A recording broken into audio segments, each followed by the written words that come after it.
Early one June morning, she climbs the hill out of her home on the way to school. She's stopped by a gray car, paralyzed with a stun gun, and driven 120 miles to a house on the outskirts of San Francisco. Carrie is frantic. Pretty, young, innocent child. After the car sped off, Carl called 911. Within the hour, police officers were at Carl and Terry's home. Police started searching the neighborhood, looking for the two-tone gray car. Neighbors were called upon to see if there were other witnesses. There weren't any. Descriptions of the car and the female passenger were distributed throughout the community. Pictures of Jaycee were placed in storefronts. We were very, very close, like sisters. Introverted child, very shy. But once you did make friends, you made them for life. She was, she would pull you into her little world and you'd be your friend. A piece of me is missing, definitely. A piece of my heart. I feel like it's been ripped. On a quiet June morning in 1991, 11-year-old Jaycee Dugard walked to her school bus stop in South Lake Tahoe. She never made it. For the next 18 years, her family and the FBI searched desperately while she was living in a secret compound hidden in plain sight in her kidnapper's own backyard. Worse, her abductor was a convicted offender already on parole. Officers visited his house multiple times. They never looked behind the fence. During those 18 years, Jaycee gave birth to 2 daughters fathered by the man who stole her childhood. Then one ordinary day in 2009, he made one reckless mistake that finally exposed the nightmare no one believed could exist. How was this possible? And how did she survive? In the fading heat of August 2009, the bustling, sun-drenched campus of the University of California, Berkeley, served as the unlikely stage for the unraveling of a decades-old nightmare. Amidst the vibrant crowds of students and academics, a middle-aged man named Phillip Garrido stood out, though not for any commendable reason. He was erratic, fervently distributing bizarre flyers and preaching a set of delusional, self-aggrandizing religious ideologies to anyone who would listen. However, it was not his unhinged rantings that drew the most scrutiny, but rather the chilling presence of his 2 companions. Trailing closely beside him were 2 young girls who seemed completely out of place in the lively university environment. They exhibited a deeply unsettling demeanor, profoundly timid, almost robotic, and displaying a strange, absolute submission to the man. Even more disturbing was their physical appearance. Their skin possessed a haunting, translucent pallor, a stark whiteness that spoke of a chronic, long-term deprivation of natural sunlight. They were like ghosts, walking in broad daylight, silent and practically invisible to the bustling world moving around them. While hundreds of people walked past this strange trio without a second glance, 2 observant women refused to ignore their gut feelings. Campus police officers Lisa Campbell and Allie Jacobs were patrolling the area when their attention was drawn to the girls. There were no desperate cries for help, no frantic hand signals, and no visible signs of physical distress. Yet, the officers felt an overwhelming sense of unease. They recognized the silent, invisible weight of psychological manipulation. Reflecting on that fateful encounter, the officers noted the deceptive calm of the situation. I thought that, in my mind, but they were acting like, they didn't seem distressed. They were acting like his kids. But were these kids kidnapped and were they here against their will? But I didn't really get that feeling, so I didn't understand it. So I told them, I said, that they're his kids, they look like him. They have his color eyes, and I didn't get the feeling that they were, being kept against their will. Driven by this powerful maternal and professional intuition, the officers decided to intervene. They approached the man and initiated a seemingly routine background check. The results that flashed across their screen were nothing short of terrifying. Phillip Garrido was not just a rambling eccentric. One of the main things with me was the concern for the girls from a mother's standpoint.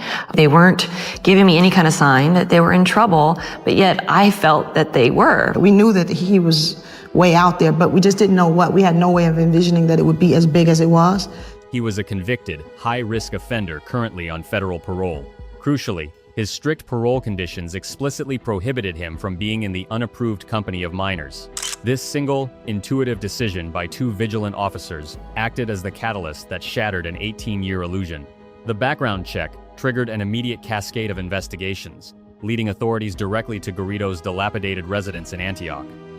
There, concealed behind a towering, inconspicuous wooden fence and an elaborate labyrinth of tarps and overgrown foliage, lay a dark, unthinkable reality. It was a crude, makeshift compound hidden entirely in plain sight. This astonishing discovery finally dragged a monstrous secret out of the shadows, exposing the desolate backyard prison where a young woman, who had vanished without a trace 18 years prior, had been kept completely hidden from the world. A coincidental encounter and a moment of sharp intuition had finally unlocked the door to freedom. To truly understand the gravity of the miraculous 2009 rescue, one must rewind the clock back to the morning where the nightmare began. It was the 10th of June, 1991, in the serene, picturesque town of South Lake Tahoe, California. The crisp mountain air carried the joyful promise of impending summer vacation. For 11-year-old Jaycee Dugard, it was meant to be just another ordinary Monday, the final stretch of her 5th grade school year. Dressed in her favorite bright pink outfit, a cheerful reflection of her innocent, carefree spirit, she stepped out the front door to make the familiar, short trek up the steep hill to her school bus stop. It was, tragically, the very last hour of her free childhood. Inside the house, the morning routine had been hurried. Jaycee's mother, Terry Probin, was rushing to avoid being late for her job.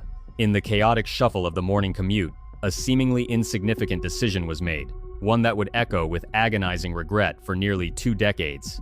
Reflecting on the profound pain of that fateful dawn, Terry shared a heartbreaking truth. Late to work 3 Monday mornings in a row, and I was focused on myself, trying to get myself out that door so I wouldn't be late for work. And I chose not to go in and kiss my girls goodbye that morning, wanting to be on time. And for 18 years, I kicked myself for not kissing that baby goodbye. How could you have known, though? You can't beat yourself up about that. No. But it's a good lesson. You know, take a minute for your kids. Do that extra thing that may be an inconvenience to you, but is important to them. Unaware of the dark fate awaiting her, Jaycee walked along the quiet, tree-lined residential road. Suddenly, a gray sedan slowly rolled to a stop beside her. The driver, an unfamiliar man, rolled down the window and feigned confusion, asking the polite young girl for directions. Before Jaycee could fully process the situation or step back, the man's hand shot out. With a sudden, paralyzing jolt, he deployed a stun gun, instantly incapacitating the helpless child. The mastermind behind the wheel was Phillip Garrido, and lurking in the shadows of the vehicle was his willing accomplice and wife, Nancy. Together, they violently dragged the paralyzed, terrified girl onto the floorboards of the back seat, throwing a blanket over her head to silence her world. Because what else would it be? And his hand shoots out, and I just feel numb. My whole body is tingly. I don't know what it's from. I fall back in the bushes. She had been paralyzed by a stun gun. I lost control of my bladder. I wasn't even embarrassed. No time to be embarrassed. On the ground, the sharp edges of a pine cone are the last thing she touches before she comes to, face down, on the floor in the backseat of a car. I remember my throat felt very dry and scratchy and like I had been screaming, but I don't remember screaming. The horror of the abduction did not happen in total isolation. From the window of their home, Jaycee's stepfather witnessed the entire terrifying ordeal unfold in real time. Driven by sheer panic and raw adrenaline, he sprinted out of the house, grabbed his mountain bike, and pedaled frantically up the steep incline in a desperate bid to catch the fleeing vehicle. But human strength was no match for a speeding engine. As the gray car vanished into the distance, taking his stepdaughter with it, he was left breathless and utterly helpless. I would have my keys in my pocket. It catches you totally off guard. They had the advantage. They had the car and, But you never think it's going to happen to you. He immediately dialed 911, setting off one of the most intense manhunts in the region's history. Within hours, the tranquil Tahoe landscape was swarming with law enforcement. Helicopters chopped through the sky, search dogs scoured the dense pine forests, and thousands of pink ribbons were tied around trees in a desperate plea for her safe return. Yet, despite the massive mobilization, every lead went dead. The helicopters returned empty, the dogs lost the scent, and the frantic search efforts ultimately sank into a crushing, hopeless void. Jaycee had simply vanished into thin air.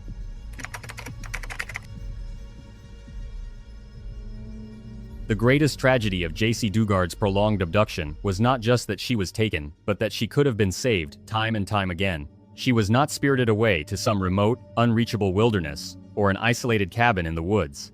In reality, she was held captive a mere 120 miles from the safety of her Lake Tahoe home, imprisoned in the densely populated, ordinary suburban town of Antioch. Her entire universe was confined to a squalid, makeshift labyrinth of tents and outbuildings hidden in plain sight. The darkest cruelty of her confinement was the heavily soundproofed shed where she was initially locked away, a crude, self-made prison designed to swallow her cries for help while the normal world carried on completely unaware, just on the other side of a wooden fence. What transforms this true crime story into a haunting indictment of the justice system is the staggering scale of institutional blindness. Phillip Garrido was not a mysterious phantom flying under the radar. He was a convicted, high-risk offender under strict federal and state parole supervision. Over the agonizing span of 18 years, parole officers and various authorities visited Garrido's residence an unbelievable 60 times. That is, 60 separate opportunities to stumble upon the truth. 60 chances to bring a stolen child back to her grieving family. During some of these routine compliance checks, Jaycee and her daughters were surviving just a few dozen feet away from the armed officers. Yet, bound by bureaucratic complacency or sheer apathy, no one ever bothered to step off the front porch and thoroughly inspect the backyard. This door blocked. For the first time ever, you're seeing a video obtained by prosecutors of a parole officer going through the house of convicted Phillip Garrido. The voice you hear is Nancy Garrido taunting the officer. What does a parole agent do for his parolee?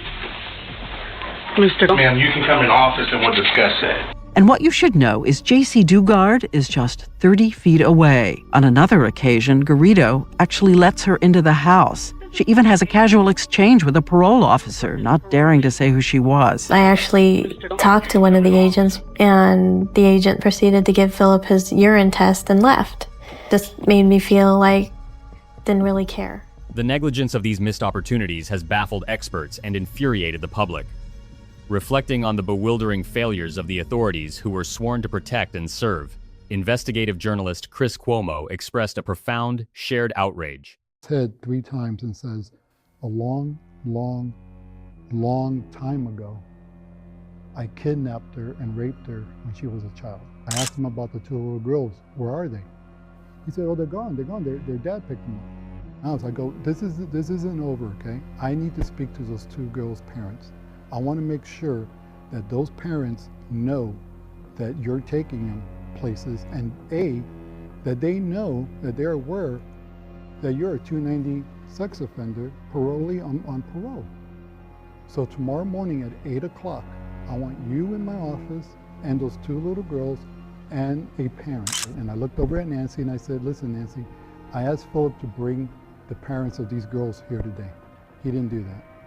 If I don't speak with the parents of these girls. Cuomo's disbelief points directly to perhaps the most infuriating oversight of the entire 18-year ordeal, which occurred in 2006. A vigilant neighbor, unsettled by Garrido's erratic behavior and the distinct sounds of children living in backyard tents, proactively dialed 911. A sheriff's deputy was dispatched to the residence to investigate the highly suspicious activity. This was the moment, the perfect, unobstructed window for an immediate rescue, but the deputy never crossed the threshold of the home. He simply stood on the front porch, engaged in a brief, superficial conversation with Garrido, accepted his flimsy excuses, and turned around to leave. By failing to take just a few extra steps into that backyard, the officer inadvertently locked the gates of Jaycee's prison once more, leaving her and her children completely abandoned in the darkness for 3 more agonizing years.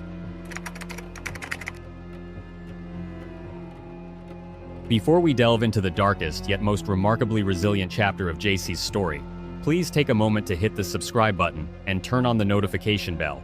Your support allows us to continue bringing these unbelievable true crime survival stories to light. Now, let us return to the grim reality hidden behind that wooden fence. For the first several years of her captivity, Jaycee's existence was reduced to a harrowing fight for basic psychological survival. Locked away in a stifling, soundproof shed, and frequently bound by handcuffs, she was systematically stripped of her childhood, her dignity, and her fundamental autonomy. The days blurred into an endless, terrifying cycle of isolation and mind games orchestrated by her captors. Yet, amidst this profound and overwhelming darkness, the young girl fiercely guarded one tiny, glittering connection to her stolen past. It was a delicate silver ring shaped like a butterfly, a cherished gift from her mother. For 18 agonizing years, Jaycee managed to keep this fragile trinket hidden away, concealing it as a secret, silent talisman of the life she was violently torn from and the loving family she desperately hoped to see again. The only thing she has left from her safe and happy life is a little ring shaped like a butterfly. She takes it off and manages to hide it from him for 18 years until she's free. Again, she's 11 years old and knows nothing about his plan. However, the nightmare escalated to an unimaginable peak when Jaycee, still merely a child herself, discovered she was pregnant at just 13 years old. Separated from the outside world and entirely at the mercy of the people who stole her, the terrifying reality of her situation set in. At the tender age of 14, she endured the agonizing ordeal of giving birth to a baby girl directly on the cold, unforgiving floor of the backyard shed. There were no doctors, no sterile instruments, and absolutely no pain relief, only the terrifying uncertainty of a completely unassisted delivery by a frightened teenager. 3 years later, at the age of 17, she would courageously endure this perilous process a second time, giving birth to another daughter in that very same desolate enclosure. But from this unimaginable trauma emerged a profound, miraculous shift in Jaycee's psyche. The birth of her children ignited an incredibly powerful, primal, protective instinct that ultimately saved her mind from completely shattering. Reflecting on the profound moment she first held her newborn daughter, Jaycee shared a heartbreakingly poignant realization. Then I saw her. She was beautiful.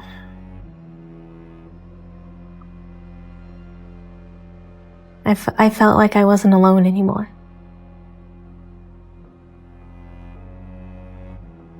Had somebody that was mine.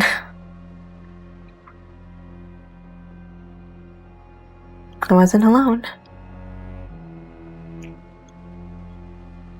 And I knew I could never let anything happen to her.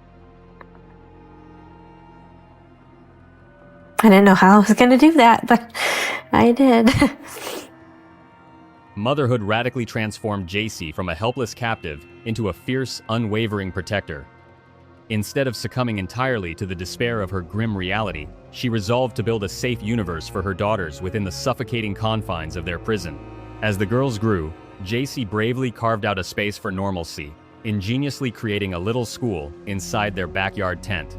Armed with whatever limited resources she could scrounge, she became their devoted teacher, instructing them in math, reading, and history. She fostered their bright imaginations and carefully shielded them from the darkest truths of their existence. These two little girls became her absolute anchor to sanity. She was no longer just surviving day by day, she was living for them. Her daughters became the vital, glowing beacon of hope in her endless night, giving her the unwavering spirit, purpose, and ironclad will to survive until the day they could all finally walk free.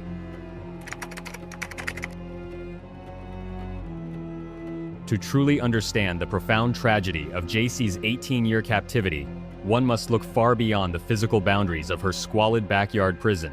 The most impenetrable walls constructed by her captor, Phillip Garrido, were not made of wood, chain link, or barbed wire. They were forged entirely within her mind.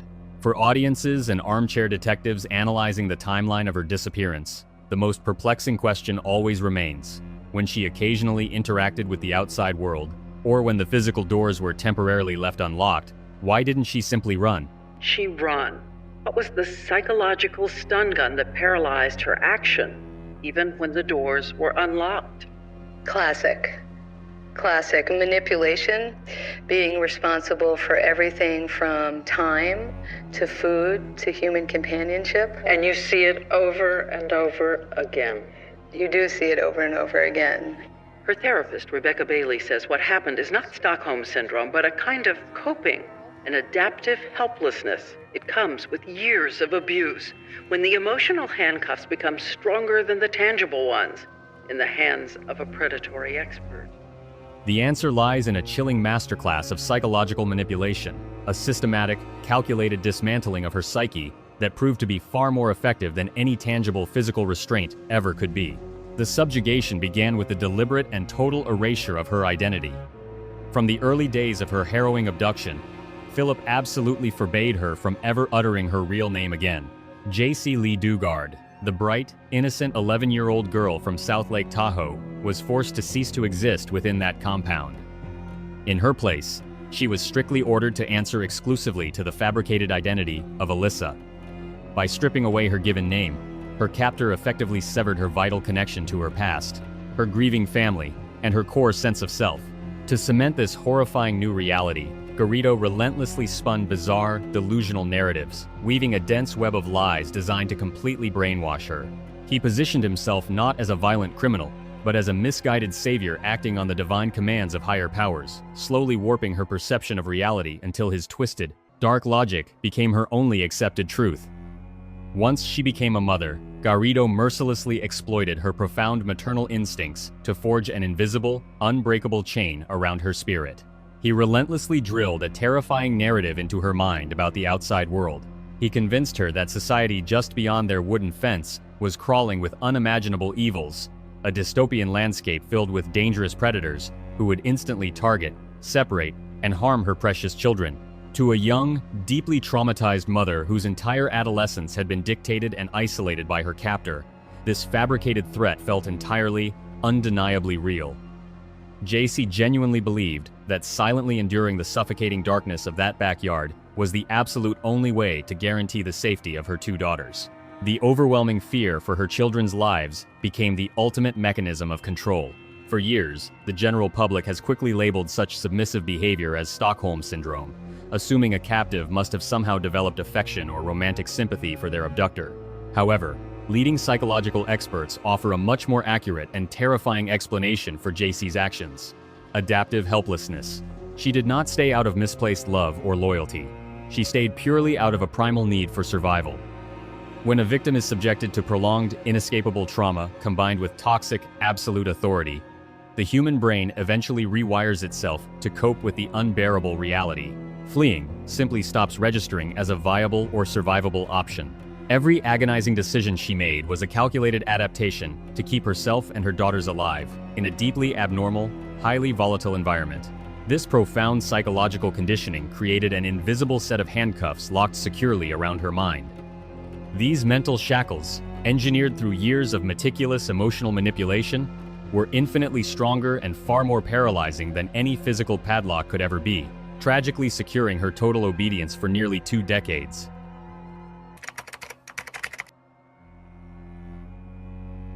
Let us return to that sterile, fluorescent-lit interrogation room in August 2009, where the climax of this 18-year tragedy was finally unfolding. Separated from Phillip Garrido and her 2 teenage daughters, the young woman sitting across from the investigators was a portrait of profound psychological conflict. Even within the safe, secure walls of a law enforcement building, the invisible handcuffs of her captivity remained locked tightly around her mind. When authorities gently pressed her for the truth about who she was and where she came from, her deeply ingrained survival instincts immediately took over. Driven by the paralyzing fear instilled in her for nearly 2 decades, she clung desperately to the fabricated narrative she had been forced to memorize. She firmly insisted her name was Alyssa, claiming she was merely a runaway fleeing a domestic violence situation who had sought refuge with the Garridos. She was instinctively protecting the only twisted semblance of a family structure she knew, terrified that any deviation from her captor's script would bring catastrophic harm to her beloved daughters. We'll summon Phillip Garrido to come in. His family comes with him. But there's a problem. A frightened Dugard keeps sticking to the script Garrido has given her and keeps saying her name is Alyssa. The family is separated. The questioning continues. And surprisingly, late in the day, the first person to crack is Phillip Garrido himself. For some reason, he confesses to kidnapping. It's not clear who. As he leaves, he first winks at her, and then with dead eyes says, "Get a lawyer." And it's at this point a police officer takes her aside and asks her kindly, repeatedly, "Who are you? What's your name?" The veteran officers, however, sensed the fragile cracks in her rehearsed story. They patiently continued the questioning, maintaining a calm, unthreatening environment.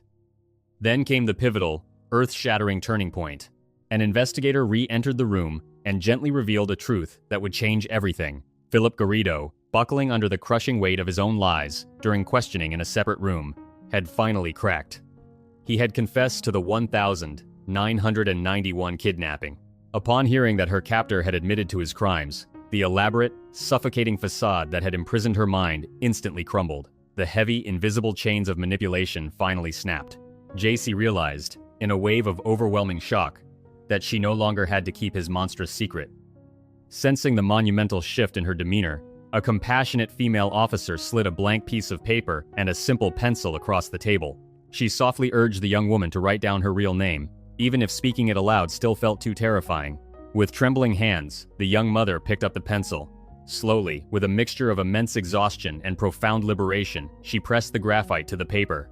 She didn't write Alyssa. Instead, she carefully spelled out the letters she had been violently forbidden to use since she was a little girl. Jaycee Dugard. In that breathtakingly quiet moment, an 18-year curse was irrevocably broken. By simply writing those letters, she reclaimed her stolen identity, shedding the ghost she was forced to be, and resurrecting the person she truly was. With her true identity finally confirmed, authorities facilitated a moment that defied all conceivable odds, a phone call that would echo through history. Miles away, Terry Probin, a mother who had kept Jaycee's childhood bedroom untouched and who had never once surrendered hope, picked up the receiver. When she heard the voice on the other end of the line, time seemed to freeze. Terry simply could not believe her ears. Her initial reaction was absolute disbelief, fearing it was a cruel joke. But as the voice, shaky with tears and raw emotion, pushed through the receiver, the impossible reality set in. Through a flood of uncontrollable weeping, Jaycee uttered the words her mother had desperately prayed for. "I'm coming home, Mom." At the office, the phone rings. Unbelievable. Absolutely unbelievable. And then it was disbelief. I thought, no, you're joking. Don't do this to me. This is not funny. And I remember you shouting, oh yeah, my daughter. And I was crying, you know, when you're crying and you can't speak. I just said, "Come quick." I remember saying, come quick. And I remember telling you, "I'm coming, baby, I'm coming." That single, tear-soaked sentence unleashed a tidal wave of unimaginable relief, officially ending 6,500 agonizing days of relentless grief, uncertainty, and suffering for the family. The lost girl of South Lake Tahoe had finally found her way back to the light. The transition from 18 agonizing years of absolute subjugation to a life of triumphant freedom is not a journey made overnight, yet Jaycee Dugard navigated it with a grace that left the entire world in awe.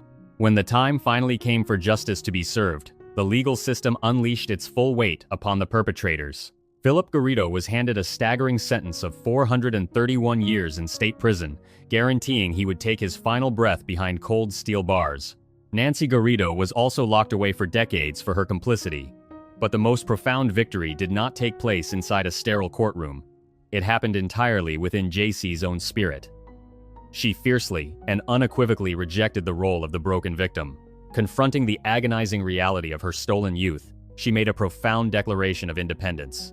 Acknowledging her immense pain, she stated powerfully, "I have enough anger, but I refuse to let him have that. He cannot own me." With those resolute words, she firmly closed the door on her captors, refusing to let the architect of her nightmare dictate the remainder of her story. Stepping back into the light after spending her entire adolescence and young adulthood in the shadows required an immense amount of courage.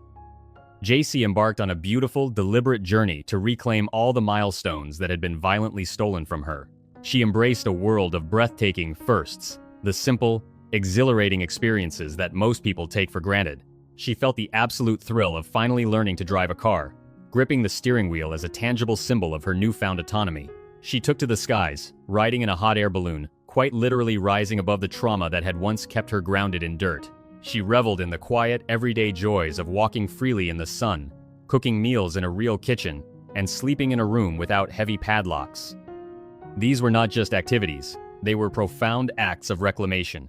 Equally miraculous is the triumphant story of her two daughters. Born into the bleakest of circumstances, on the unforgiving floor of a backyard shed, their futures could have been irreparably marred by the sins of their father. Yet, shielded by Jaycee's fierce maternal love and unwavering dedication, the girls transitioned into the free world with remarkable resilience. They grew up to be vibrant, healthy, and fiercely independent young women. Jaycee successfully broke the cycle of trauma, ensuring her daughters could experience the normal, beautiful lives they always deserved, completely free from the toxic shadows of their origins. Rather than retreating away from a society she barely knew, Jaycee chose to channel her unimaginable pain into a profound purpose. Recognizing a severe lack of resources for families fractured by extreme trauma, she established the Jaycee Foundation. Through this incredible initiative, she introduced innovative, animal-assisted therapeutic programs specifically working with rescue horses to help other victims navigate the complex road to recovery. Animals, as she discovered in her own healing process, offer a pure, non-judgmental comfort that transcends human words. Ultimately, Jaycee Dugard's story is not merely a grim true crime cautionary tale about the depravity of monsters. It is an epic testament to the invincible strength of the human spirit. She emerged from a backyard purgatory to teach the world a breathtaking lesson about resilience, forgiveness, and the vital importance of gratitude. By simply being thankful for the morning sun, a mother's embrace, and the absolute freedom to speak her own name, Jaycee proved that even after a life is stolen, it is still entirely possible to build a beautiful one from the ground up.